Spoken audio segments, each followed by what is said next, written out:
Fala galera, beleza? Na aula de hoje nós vamos falar um pouquinho sobre correlação e regressão. Correlação e regressão linear vão ser os nossos últimos tópicos daqui do curso, tá bom? Então vamos lá?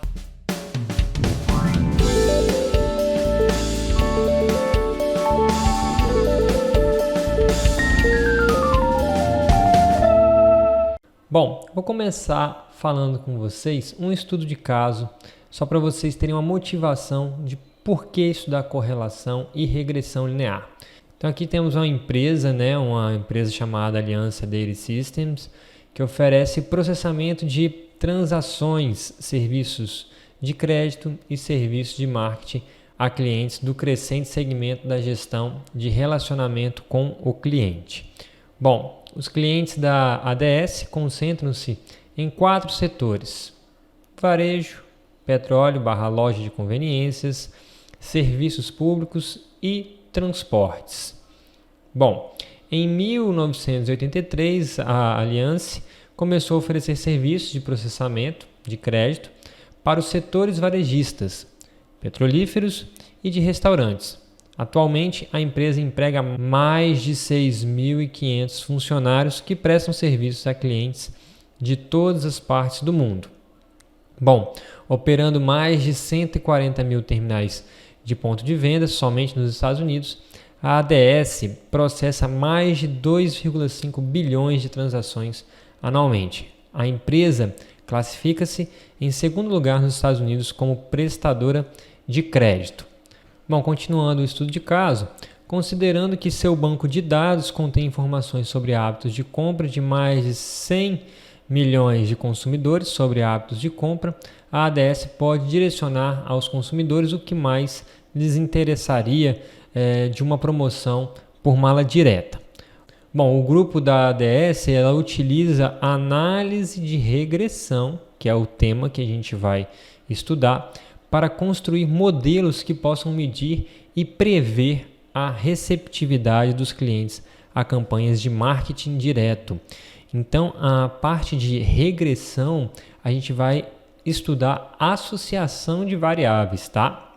Bom, alguns modelos de regressão prevêem a possibilidade de os indivíduos que recebem uma promoção efetuarem uma compra, e outros prevêem a quantia gasta por esses consumidores ao efetuarem uma compra. Bom, então aqui a gente vai relacionar as variáveis e isso pode ser utilizado para uma previsão, tá certo? Bom, ainda contando a história da ADS, em determinada campanha, uma loja de varejo queria atrair novos clientes.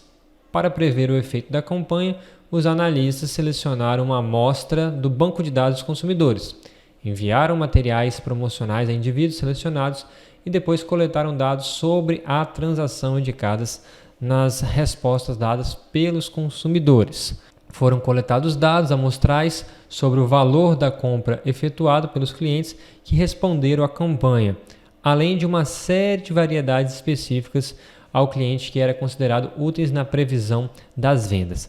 Bom, com essa coleta a gente consegue montar um modelo matemático que representa isso e pode prever essas vendas. Bom, a variável específica ao cliente que mais contribuiu para prever a quantidade comprada foi o valor total das compras de crédito nas lojas relacionadas durante os últimos 39 meses.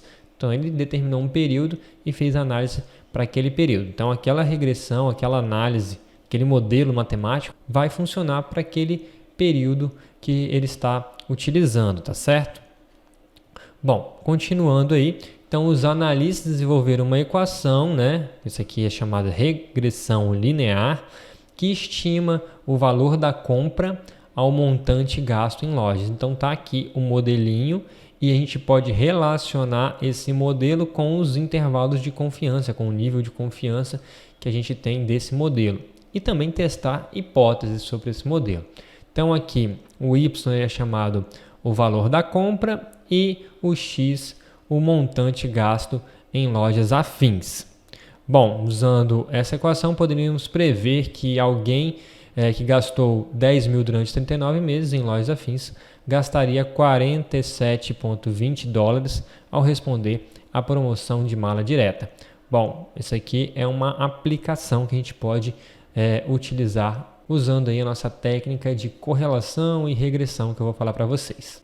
Bom, então agora, o primeiro tópico que a gente tem que abordar é o de correlação, né? Então eu vou falar um pouquinho sobre a visão geral da correlação, o que é um coeficiente de correlação linear, o que ele representa, né? Também iremos utilizar uma tabela apropriada para testar um coeficiente de correlação populacional, Rho. Testar, né, teste de hipótese para um coeficiente de correlação populacional, Rho. E aqui a relação de correlação e causalidade. Então nós vamos ver esses 5 tópicos em correlação, tá certo?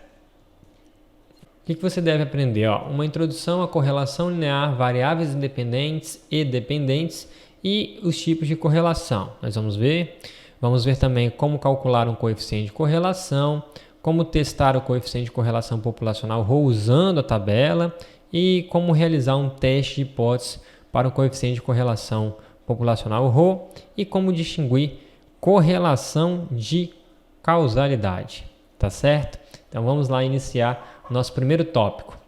Nosso primeiro tópico é uma visão geral da correlação. Então vou colocar aqui para vocês suporem a seguinte situação. Suponha que um inspetor de segurança queira determinar se existe relação entre o número de horas de treinamento para um funcionário e o número de acidentes envolvendo este funcionário. Bom, eu tenho duas variáveis aqui, vamos dizer x e y. Elas têm relação, número de horas de treinamento com o número de acidentes? Como que elas estão associadas? Essa é a ideia. Vou pegar um outro exemplo aqui, Suponha que o gerente de uma loja de som queira determinar a relação entre o número de comerciais de TV divulgados nos fins de semana e as vendas na loja durante a semana seguinte. Será que o número de comerciais está diretamente relacionado com as vendas? Elas estão associadas? De que forma? Sim ou não estão associadas? A gente tem como mensurar isso, tá?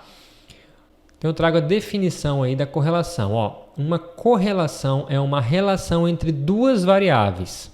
Os dados podem ser representados por pares ordenados, x e y, sendo x variável independente, tá? X é independente ou explanatória e y é a variável dependente, ou seja, ou resposta, tá bom?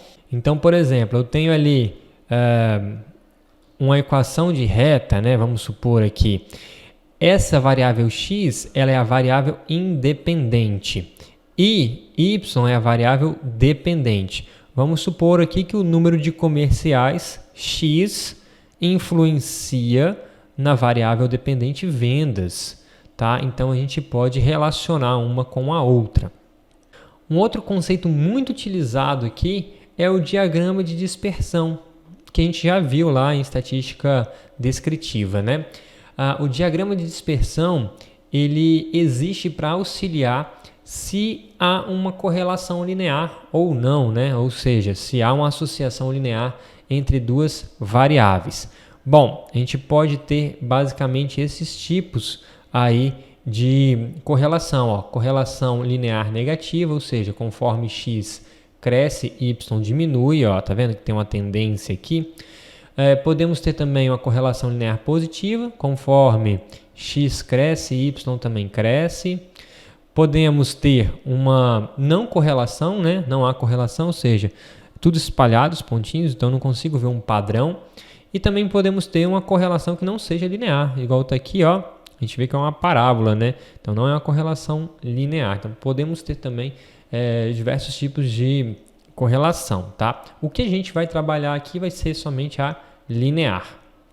Então, galera, vamos ver esse exemplo aqui e esse exemplo depois a gente vai abordando ele de outras formas, tá? Então, construindo um diagrama de dispersão. Um economista quer determinar se existe relação linear entre o Produto Interno Bruto, o PIB, de países e as respectivas emissões de dióxido de carbono, CO2.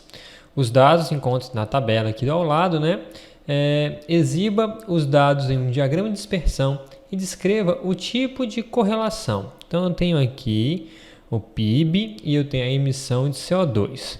eu vou colocar isso daqui num gráfico XY, né? Se eu posso fazer no Excel, eu vou plotar aqui para vocês. Quando eu ploto esses dados, percebam aqui, ó, eu tenho a emissão de CO2 pelo PIB. Eu tenho uma tendência linear aqui, né? Então eu vejo que pode haver sim uma correlação linear entre essas duas variáveis. Bom, então a interpretação que a gente pode dar é a seguinte, ó, observando o gráfico da esquerda para a direita, verifica-se que conforme o produto interno bruto cresce, as emissões de dióxido de carbono também tendem a crescer. Então a gente pode dizer que há uma certa associação. Tá? Depois a gente vai interpretar o quão forte é essa associação entre essas duas variáveis. Depois eu vou mostrar isso para vocês, tá certo? Bom, um outro exemplo que também a gente vai tomar como base nos próximos exercícios. Ele fala assim, ó, um estudante conduz um estudo para determinar se existe uma relação linear entre o número de horas que um aluno faz exercícios a cada semana e o seu coeficiente de rendimento, né, o CR. Os dados são mostrados na tabela 9.4. Exiba os pontos em um diagrama de dispersão e descreva o tipo de correlação. Então vamos lá, a gente plota horas de exercício aqui no eixo X e o CR em Y. Quando eu ploto esses dados, olha lá, ó, relação entre o tempo dedicado a exercícios e o rendimento de um aluno. Existe uma relação aí entre essas variáveis? Os pontos estão bem dispersos, né? Então a gente já consegue mais ou menos aqui observar que não há muita relação entre o coeficiente de rendimento e horas de exercício, tá bom? Então, se vocês verem a interpretação aqui, a gente diz o seguinte, ó, o número de horas que um estudante faz exercícios a cada semana não parece estar relacionado ao seu coeficiente de rendimento. Então, através do diagrama de dispersão, a gente já começa a inferir algumas coisas, tá? A inferir se há associação ou não. Então, o diagrama de dispersão ele é muito importante de ser realizado, de ser feito, para a gente já ter essa primeira impressão. Então, vamos lá, galera. Nesse exemplo aqui, eu vou construir um diagrama de dispersão usando a tecnologia, né? Então, o Old Faithful, localizado no Parque Nacional Yellowstone, nos Estados Unidos, é o geyser mais famoso do mundo, onde ele ocorre as erupções aqui, né? A duração em minutos de diversas erupções do Old e os intervalos em minutos estão apresentados aqui na tabela ao lado. Então, tá aqui, ó, a duração dessa erupção e os intervalos de tempo, tá? Que eles ocorrem. Então, ele pede assim, ó, descreva o tipo de correlação e o tipo de dispersão que você vê. Então aqui a gente vai utilizar o nosso Excel para poder fazer isso. Então galera, agora aqui ó, no Excel eu tenho os meus dados, né, duração, intervalos, tem aqui todos os meus dados. Vou selecionar eles, vem aqui ó, inserir e ó, dispersão, ó, diagrama de dispersão. Tá aqui. Então eu já tenho aqui ó, como que é o comportamento. Opa, dá para ver que é um comportamento linear aí, né? Quando a duração cresce, os intervalos também estão crescendo. Então eu consigo já observar alguma relação entre essas duas variáveis. Bom, voltando lá para a nossa apresentação. Então eu trouxe aqui os resultados, deixei um pouquinho mais bonitinho, né? Eu consigo ver uma relação aí entre o intervalo e duração. Então o que a gente pode interpretar é o seguinte, ó, observando os pontos da esquerda para a direita, conforme os tempos de duração das erupções crescem, os intervalos também, até a próxima erupção, também tendem a crescer. Então, eu consigo já mais ou menos ver uma tendência linear aí, tá certo? Essa é a ideia e mostrei para vocês como utilizar no Excel, como fazer esse diagrama de dispersão lá no Excel. Bom, a gente está aqui falando do diagrama de dispersão, né, que pode ter associação entre essas variáveis, mas como que eu digo que essa relação ela é forte, né? Como que eu posso dizer a eficiência dessas duas relações? Então, uma maneira que adequada de obter a direção e medir a força, então aqui ó, a força de uma correlação linear entre duas variáveis é dada através do coeficiente de correlação, esse R aqui. E ele é dado por essa fórmula aqui, ó, grande mesmo, tá? Então eu vou ter o coeficiente de correlação amostral e depois eu posso inferir, né, o nosso coeficiente de correlação populacional ρ, e aí fazendo teste de hipótese, como a gente já viu. Bom, uma outra maneira também que a gente pode calcular, que dentro dessa fórmula que ela está relacionada, é o chamada covariância, que é uma medida descritiva que tem como objetivo só saber se há dependência linear entre duas variáveis ou não. Então eu tenho a covariância populacional, que é o sigma de x e y, ou também temos a covariância amostral, que é mais utilizado, que é o S de x e y. Então perceba, eu tenho um somatório aqui dos desvios, ó, x i menos x barra vezes y i menos y barra dividido por n menos 1. Então a gente pode utilizar também essa equação para calcular esse R, tá? Então eu vou mostrar as duas maneiras para vocês, usando essa fórmula aqui direta e depois montando aí o nosso R de xy usando basicamente as fórmulas separadas, tá bom? Então vou mostrar para vocês que o coeficiente de correlação eu posso então colocar aqui a covariância, dividir pelos desvios padrões, tanto de x quanto de y. Então é assim que eu calculo o nosso coeficiente de correlação através aí da covariância, tá certo? Então são duas formas de calcular e eu vou mostrar para vocês, tanto usando aquele R com a fórmula gigante, quanto fracionando as etapas, usando aqui com o conceito da covariância, tá bom? Bom, eu falei dos cálculos tal que a gente vai fazer, mas qual é o significado que isso traz? Bom, eu posso ter uma correlação positiva e perfeita, tá? Os valores de R, eles variam entre 1 e menos 1, tá? Então, essa é a variação. Então, quando eu tenho a correlação perfeita, o R é igual a 1, ó. Os meus pontinhos estão bem alinhados. Aqui, ó, custo total em relação ao número de ingressos de filme adulto. Então, aqui, ó, eu tenho uma relação linear certinha, perfeita. O R... os pontos estão bem alinhados, então o R está aqui, ó, igual a 1. Mas eu posso também ter uma correlação positiva forte, mas o R ele não ser igual a 1. Então eu tenho aqui uma tendência, né, da minha reta, mas os pontos não estão diretamente aqui alinhados, mas eu tenho uma tendência aí, linear, positiva e forte, tá? Posso ter outros tipos também. Ó, reparem, eu posso ter uma correlação positiva fraca, tem até uma tendência aqui, mas está muito espalhado, não consigo ter. E aí, olha lá, ó, meu R, 0,45. Ou seja, quando o R ele vai ficando muito próximo de zero, eu vou dizendo que ele não tem muita relação, tá? Então, eu posso também ter aqui, ó, correlação negativa perfeita. Ó, os pontos, eles passam aí, ó, interligados, né? Um do ladinho do outro, vamos dizer assim, de forma negativa, né? Também podemos ter correlação negativa forte. Olha lá, eu tenho aqui minha reta e os pontos vão estar em torno da minha reta, essa reta média que a gente chama, né? E eu também posso não ter correlação. Olha lá, o R é muito próximo de zero e os pontos estão todos espalhados aí, tá? Então aqui eu coloquei alguns exemplos, por exemplo, altura em relação à pontuação de QI. Não tem nada a ver essa relação e o R está mostrando isso, né? Aqui na correlação negativa forte, coloquei aqui, ó, nota em teste, número de faltas. Opa, é forte, né? E assim sucessivamente, tá certo, galera? Então, resumindo aqui, o coeficiente de correlação, também chamado de coeficiente de correlação de Pearson, ele mede a força e a direção de associação linear entre duas variáveis quantitativas, tá certo? Quando R é igual a zero, a gente diz que não tem correlação, muito próximo de 1, correlação perfeita, positiva, e muito próximo de menos 1, correlação perfeita de forma negativa. Então, é esse o conceito que vocês têm que captar.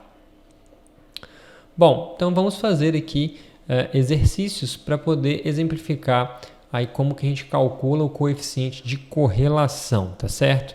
Então vamos pegar aqui, ó, um economista quer determinar se existe a relação linear entre o produto interno bruto, né, o PIB e o CO2, conforme eu já falei anteriormente. Então a gente vai usar esses dados do problema passado, só que agora para calcular o coeficiente de correlação, tá bom?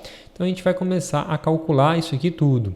E aí eu vou fazer o quê? Eu vou fazer uma tabela para poder facilitar, tá, gente, o processo.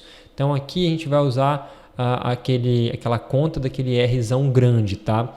Então já logo de cara é interessante a gente fazer a multiplicação entre esses dois caras, o x vezes o y, depois o ao quadrado de cada um deles, ao quadrado de todo x e ao quadrado de todos os y, tá? Então a gente vai fazer isso na tabela. Então montando aqui, ó, eu já tenho todos esses valores, né? O valor de x, o valor de y, só repliquei aqui. A multiplicação desses dois tá aqui. Cada um elevado ao quadrado, né? Tanto x ao quadrado quanto y ao quadrado. E o importante, porque naquela fórmula tem sempre soma, né? Esse símbolozinho aqui, ó, de somatório. Então, eu faço o que? A soma desses caras sempre aqui no final. Ó, somatório de x está dando 24,6. Somatório de y está dando 5.263. Somatório de x vezes y está dando aqui 16.145,46. Somatório de x quadrado, ou seja, eu pego tudo isso aqui e vou somando, né? Vou somando tudo isso e encontro. Por isso que é interessante fazer por tabela, porque aí você não se perde. Tá certo? Então, coloquei todos os resultados aqui de soma e agora eu vou substituir lá na fórmula. Então, eu sei que meu n é igual a 10 e aí eu vou começar a substituir aqui, ó. Ele fala assim, ó, n vezes somatório de x vezes y. Então, ficou aqui, ó, 10 vezes 16.145,46 menos o somatório de x vezes o somatório de y. Então, tá lá, ó, 24,6 vezes 5.263. Tudo isso dividido por uma raiz quadrada. Então, eu tenho uma raiz quadrada aqui, que é parte de x, que nada mais é que o desvio padrão de x, né? E o outro desvio padrão de y. Então, eu faço isso daqui utilizando nossa fórmula. E quando eu calculo tudo isso daqui, eu chego no R igual ou aproximadamente a 0,912. Pelo que a gente já viu, essa relação, então, é uma relação forte, né? Está muito próximo de 1. Então, eu posso interpretar isso, ó, conforme o produto interno bruto do país aumenta, as emissões de dióxido de carbono tendem a aumentar, ok? Então, repliquem essas contas ou montem numa planilhazinha. Depois vou mostrar também como que faz diretamente lá no Excel, mas para vocês entenderem o processo, tá? Bom, um outro exemplo aqui, ó. Suponha que o gerente de uma loja de som queira determinar a relação entre o número de comerciais de TV divulgados no fim de semana, né? E as vendas. Também a gente já viu isso, só que aqui agora eu vou fazer o quê? Eu vou pedir para vocês construírem o diagrama de dispersão, calcular a covariância e o coeficiente de correlação. Aquela segunda maneira que eu expliquei para vocês. Então eu tenho aqui o número de comerciais e vendas, né? Então eu vou colocar aqui o número de comerciais e vendas, que é o que a gente vai relacionar, né? Coloquei só em ordem crescente, só para poder facilitar a construção aqui do nosso diagrama. E aí, quando eu coloco aqui no meu gráfico, aparece esses dados, ó, desse jeito. Bom, já dá para poder imaginar que existe uma relação aí positiva, né? Não é perfeita, porque se fosse perfeita, os pontinhos deveriam estar assim, né? Alinhados, vamos dizer assim. Mas já dá para entender que há uma relação entre vendas e número de comerciais, tá certo? Então vamos ver aqui como que a gente vai calcular o nosso coeficiente agora, tá? Então aqui está a relação. Então vamos calcular aqui a covariância do nosso exemplo anterior. Primeiro eu tenho que também calcular a média de x, porque pede aqui, e a média de y. Então tá lá a média de x, deu 3, e a média de y deu 51. E agora eu consigo calcular a covariância, né? Então eu tenho aqui, ó, xi menos x barra. Então tá aqui na minha tabelinha, e yi menos y barra também tá aqui. Depois eu vou ter que multiplicar os dois. Então eu vou fazer isso para cada um, tá? Então eu vou pegar aqui essa tabelinha e vou substituir os valores e vou fazer para cada um. Depois que eu fiz tudo isso, eu somo, né? Então tá aqui, ó, xi menos x barra, lógico, sempre o desvio que não esteja ao quadrado, tá? Somente o desvio. Isso aqui é uma propriedade, tem que dar zero. Então tá dando zero, ou seja, tá batendo, né? Só que quando eu multiplico e somo, tá dando 99. E a soma aqui de x também tá dando 30 e de y tá dando 510. Substituindo ali na nossa Equação ficou 99 dividido por 10 menos 1, ou seja, a covariância deu 11. Se esse SX, né, S de XY, ele é maior que zero, eu digo que a relação é positiva e eu vou ter uma associação aí entre essas duas variáveis. Ele não mede a força, tá? A covariância, só mede se há associação ou não. Então, se ele é maior que zero, como foi aqui, então eu sei que vai ter uma associação aí entre x e y. Se SX, y for igual a zero, ou muito próximo de zero, então eu já sei que não vai ter associação. E se for negativo, né, for menor que zero, eu sei que ele vai ter uma associação de forma negativa. Então, a covariância ela serve mais para dizer se há associação ou não, ou se há associação positiva ou se há associação negativa. Mas ela não mede a força é o R, tá? A força é o R que a gente calculou e vai calcular agora, baseado aqui na nossa tabela. Então, o R, né, que a gente está calculando, ele é dado pela covariância de XY e o desvio padrão de X vezes o desvio padrão de Y. Então, para calcular o desvio padrão de X e de Y, eu tenho que elevar esses desvios aqui ao quadrado, conforme a gente já viu, né? Então, eu vou fazer tanto isso para X quanto isso para Y. Fazendo essas continhas e depois somando aqui no final, tá? Somando aqui todo mundo, eu tenho esses valores, tá? Então, eu consigo calcular o desvio padrão tanto de X quanto de Y. Então, calculando o desvio padrão de X aí, eu vou ter 1,49 e de Y eu vou ter 7,93. Estou fazendo um pouco mais rápido porque a gente já aprendeu a calcular o desvio padrão. Bom, feito tudo isso, agora eu jogo lá na nossa formulinha, né? S de XY dividido por SX vezes SY. Então, está dando aqui, ó, 0,93. Então, eu digo que a associação entre essas duas variáveis é uma associação forte, tá certo? Bom, essa é uma outra maneira de se fazer. A gente chega na mesma resposta se a gente fizer também do outro jeito, mas é só uma maneira diferente. Talvez vocês se adaptam melhor, tá? Bom, interpretação possui então uma boa correlação, pois o valor é próximo de mais 1. Isso indica que o aumento do número de comerciais está associado ao aumento das vendas, tá certo? Bom, então aproveitando esse exemplo lá do Geyser mais famoso dos Estados Unidos, eu vou calcular aqui usando o Excel o coeficiente de correlação, tá? Então vamos lá no Excel. Bom, chegando aqui no nosso Excel, eu posso fazer o seguinte, ó, o R ele é calculado da seguinte forma, ó, Q igual a correlação, olha aqui, ó, retorna o coeficiente de correlação entre dois conjuntos de dados. Então, eu vou pegar esse daqui e ele fala assim, ó, matriz 1, então, eu vou pegar aqui o X e depois eu vou pegar o Y. Pronto. Fechar aqui e dar o OK. 0,97866. Esse aqui é o coeficiente de correlação, né? Então, se vocês lembrarem, está dando 0,98 aproximadamente.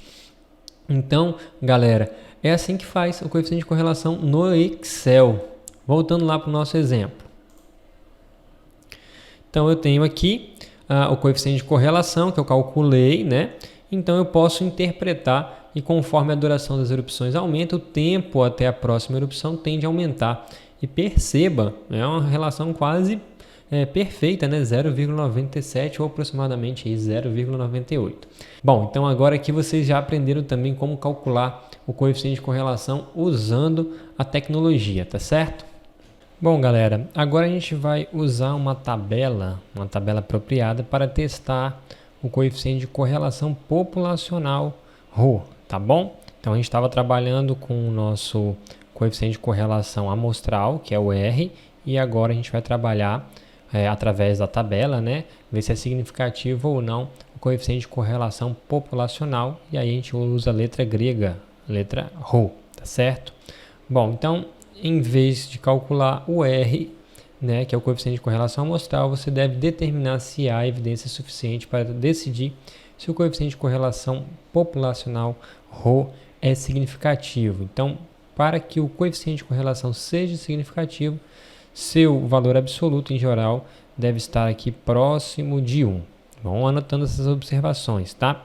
Ó, para determinar se o coeficiente de correlação populacional Rho é significativo, a gente vai usar os valores críticos da tabela aqui B11 que eu vou mostrar para vocês, tá certo?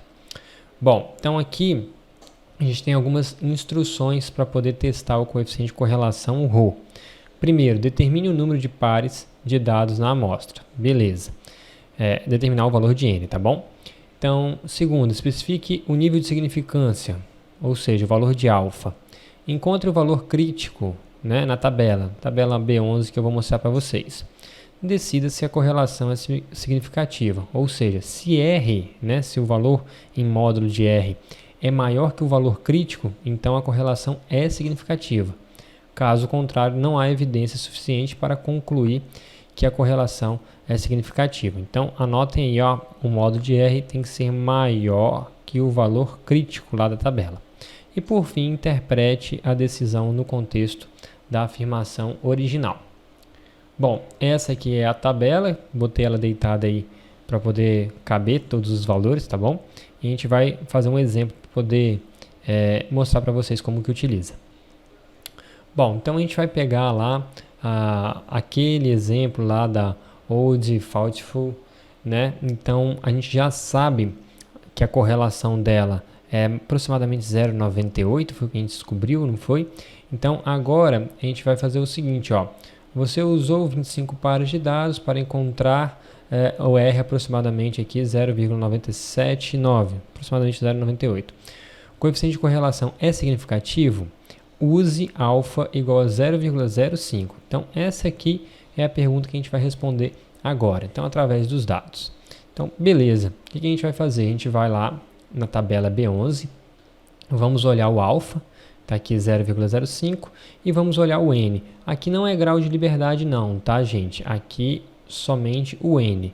O N nosso é 25. E vamos ver o valor lá, 0,396. Então, como o nosso R ele é maior do que 0,39, você pode decidir que a correlação aqui populacional é significativa, tá? O nosso Rho, beleza? O que dá para a gente interpretar é que há evidência suficiente ao nível de significância de 5% ou nível de confiança 95% para concluir que há uma correlação linear entre a duração das erupções aí do Old Faultful e o tempo entre elas. Beleza? Então é assim que a gente conclui usando aí as nossas tabelas para poder decidir se é significativo ou não. Bom, o teste de hipótese para um coeficiente de correlação populacional, ele pode ser dividido em 3 categorias, né? Então, quando a gente está trabalhando com um teste unilateral à esquerda, geralmente a gente trabalha assim, ó, H0. O Rho ele é maior ou igual a 0, ou seja, não há correlação negativa significativa. E a hipótese alternativa quando o Rho ele é menor que 0, ou seja, correlação negativa significativa. Podemos ter também o teste unilateral à direita, e aí vai ficar o seguinte, né? A afirmação geralmente a gente faz aqui na hipótese alternativa, né? Rho é maior que 0, então a correlação é positiva, significativa, e a H0 a hipótese nula, Rho é menor ou igual a 0 e não há correlação positiva significativa. E por fim, o teste bilateral, onde Rho igual a 0 dá a hipótese nula aqui, né? Ou seja, não há correlação significativa. E Rho diferente de 0, a correlação ela é significativa. Esse teste bilateral ele é bem utilizado na parte de coeficiente de correlação, tá? Bom, então vamos lá, o teste de hipótese para um coeficiente de correlação populacional Rho. Vou usar o teste T para o coeficiente de correlação. Aí aqui muda um pouquinho, tá, gente? Ó, um teste T pode ser usado para testar se a correlação entre duas variáveis é significativa. A estatística de teste é R e a estatística de teste padronizada é o nosso T aqui, né? Ou seja, nós vamos usar isso aqui, ó, T é igual a R dividido por sigma R. Só que o sigma R aqui, ele é dado por essa raiz quadrada aí, ó, de 1 menos R quadrado dividido por N menos 2. Por que esse N menos 2? Porque a gente está trabalhando com duas variáveis, pode pensar assim, tá? Então, geralmente a gente faz essa analogia. Então, segue uma distribuição T com N menos 2 graus de liberdade, em que N é o número de pares aí de dados. tá certo? Então a gente vai usar esta formulinha para poder calcular aí a estatística do teste. Bom, quais são as instruções, né? Primeiro, identificar as hipóteses nulas e a alternativa, tá aqui. Especificar o nível de significância, no caso nosso alfa. Identificar os graus de liberdade, que no caso aqui vai ser n-2, e aqui sim a gente utiliza nessa tabela B5. Na tabela anterior não, a gente usa somente o n, mas agora a gente vai acabar utilizando, que é o mais usual mesmo, o teste T, né? Então, determine os valores críticos da região de rejeição, usando aí a tabela B5, calcule a estatística de teste padronizado através dessa nossa fórmula, tome uma decisão para rejeitar ou não rejeitar a hipótese nula. Se T está na região de rejeição, então rejeite H0. Se não, não rejeitar H0. E por fim, interprete aí a decisão no contexto da afirmação que a gente criou, né, originou. Bom, pegando aqui o nosso exemplo novamente do PIB e do CO2, as relações entre eles, né? O que a gente vai fazer agora? Ó, a gente sabe que na tabela tem 10 pares de dados para encontrar R, e R é aproximadamente 0,912. Eu quero testar a significância desse coeficiente de correlação quando alfa é igual a 0,05. Então agora eu vou usar o teste T para poder fazer esse cálculo, tá? E a gente sempre vai trabalhar então basicamente, tá, gente, com a tabela Z e tabela T. Bom, então a solução. Primeiro eu vou colocar as minhas hipóteses e aqui a gente vai usar o teste bilateral, porque primeiro que a gente quer saber se há correlação ou não. Então a gente supõe que não há correlação, né? E aí testa a hipótese alternativa quando sendo ρ diferente de zero. Então aí a correlação é significativa caso o nosso valor dê diferente de zero. Bom, então vamos lá. Então eu tenho aqui a nossa tabela T, né? Nossa distribuição T. E aí, se vocês repararem, o nosso teste é bilateral e é 5%, tá aqui. E os graus de liberdade agora mudou aqui, tá, gente? Ó, os graus de liberdade é n-2. Então, eu sei bem aqui, ó, 2,306. Então, tá aqui, mais ou menos, porque o teste é bilateral. Bom, tenho esses resultados já, né? E aí eu vou calcular aqui o nosso teste. Então, eu uso o teste T para calcular o ρ. Coloquei, substituí os valores, ó, substituí o valor de R, substituí os valores de N aqui também, e obtive aqui, ó, aproximadamente 6,289. Bom, é diferente de zero, não é? Então a gente já pode concluir que esse resultado ele é significativo. Se a gente parar aqui para poder analisar, ó, o nosso teste T, o 6,289 está dando aqui, ó, né? Bem aqui. E o nosso T0 aqui, os nossos valores críticos, está dando 2,306. Ou seja, ele está caindo aí na região de HA, né? A hipótese alternativa, podemos dizer assim. Então a gente recusa a hipótese nula, né? E aí então a gente conclui que a evidência é suficiente ao nível de significância de 5% para concluir que há correlação linear entre o produto interno bruto e as emissões de dióxido de carbono. Então, quando a gente faz essa inferência, lembrando que a gente agora pode expandir isso para a população, tá, gente? Por isso que a gente está usando agora a análise aí para o ρ. Bom, último tópico que eu tenho para falar para vocês é a correlação e causalidade. A gente tem que sempre tomar um cuidado com esses dois termos, tá, gente? Por quê?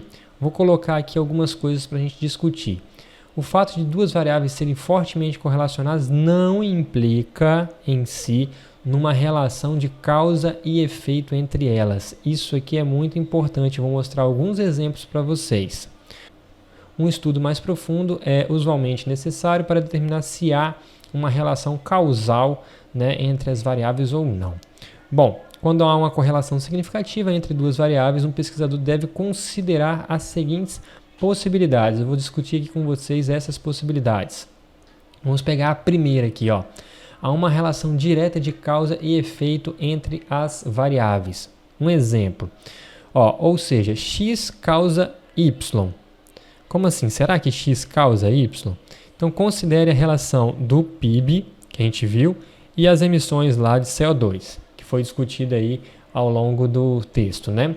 Então, é razoável a gente concluir que um aumento no produto interno bruto de um país resultará em maiores emissões de dióxido de carbono. Então, é sensato, sim, eu falar que o X está causando o Y. Então, beleza, é uma razão aí, é uma correlação que a causa ela é justificável. Então, beleza, esse é o primeiro tópico que a gente tem que discutir. Bom, a segunda é a seguinte: há uma relação reversa de causa e efeito entre as variáveis, ou seja, Y causa X.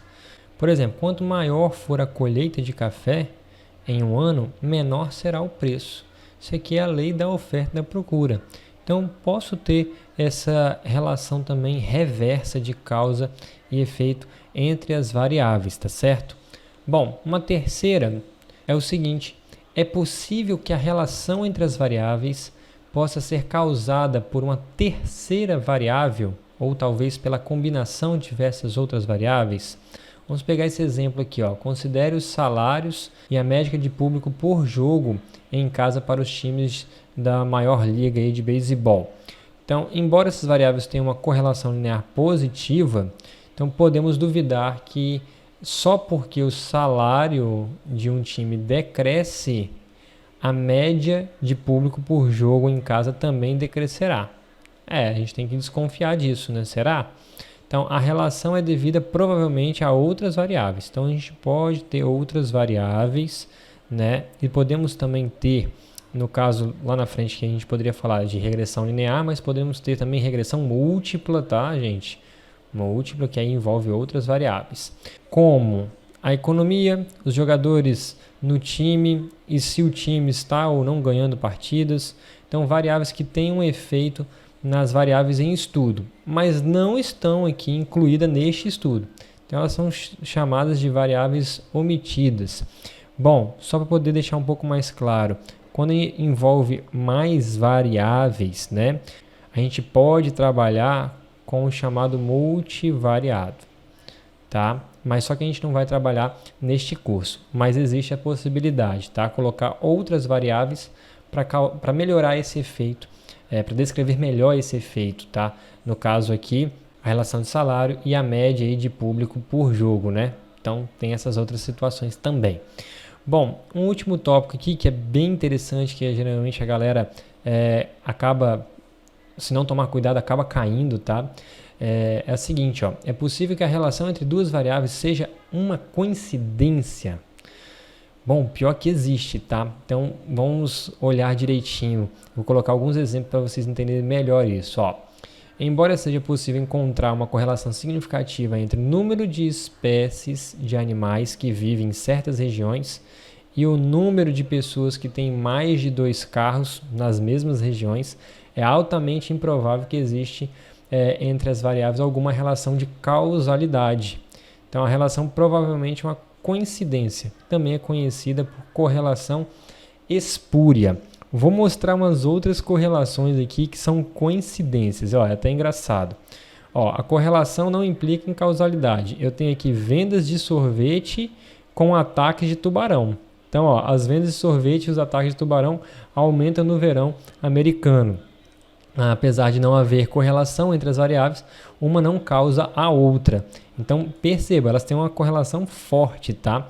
Mas existe uma outra variável aí que pode contribuir. Ó, dias mais ensolarados e quentes contribuem no aumento de consumo de sorvete e também mais pessoas estão nas praias nadando no mar, aumentando a chance de ataque de tubarão. Então, isso daqui poderia ser uma possibilidade aí da correlação. Agora, venda com ataque de tubarão não tem relação. Então, tomem cuidado com essas coisinhas, tá? Uma outra aqui que a galera fez. O número de afogamentos em piscinas se relaciona em 66% com o número de filmes com o Nicolas Cage. Tipo, não tem nada a ver, né? Então, galera, cuidado com esses lances de correlação. Sempre tem que analisar a causa, tá? A causalidade. Senão vão ser ditas como as variáveis espúrias, tá certo? Espero que vocês tenham entendido todo esse conceito e ficamos por aqui. Até mais!